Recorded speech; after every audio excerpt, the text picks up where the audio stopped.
Ma grand-mère, elle a commencé à m'appeler comme ça, et puis c'est resté, la Birette.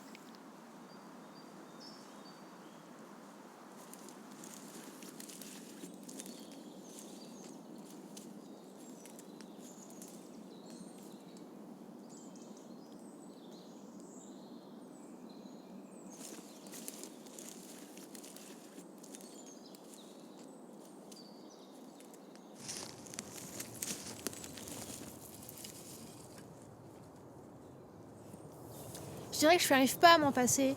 Et ça peut paraître bizarre pour certains, mais j'ai tendance à vouloir collectionner plein de choses différentes qui viennent de la nature, des feuilles mortes, des plantes séchées. Ce que je fais aussi avec les os quand j'en vois, je me dis c'est pas là pour rien, je le ramasse. Ça fait partie de mon lien avec la nature. Moi, la sorcellerie, c'est une philosophie de vie et ce n'est pas un rôle comme on pourrait avoir dans un film, c'est une notion, c'est qui on est en fait.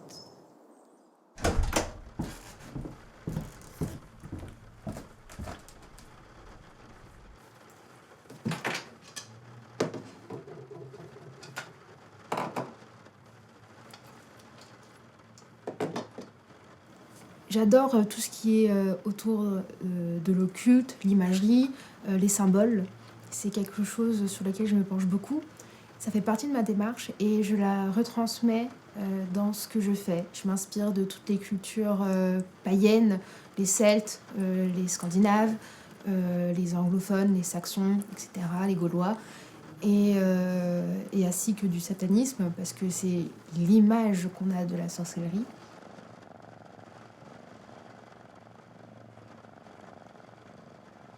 Le fait de créer, pour moi, c'est déjà un peu de sorcellerie, en fait.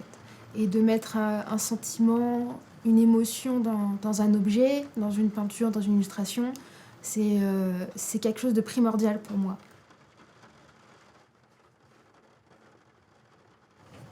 Déjà, je me suis dit qu'en peignant un œuf, ça pourrait rendre hommage à la nature, à l'animal qu'il a été une fois.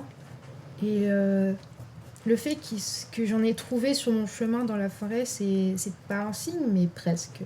C'est, il est là et il fallait que j'en fasse quelque chose et j'ai décidé d'y poser l'imagerie que j'aime, celle de la sorcellerie, des païens et mon art.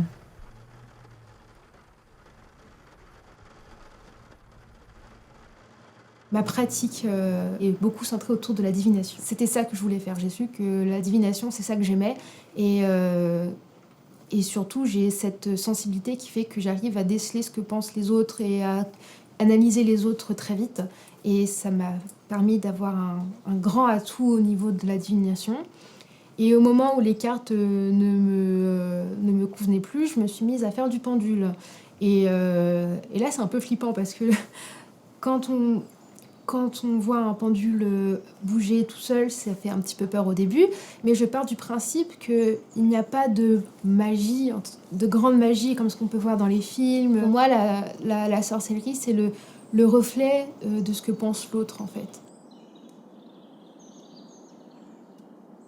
C'était ce que la personne n'osait pas dire.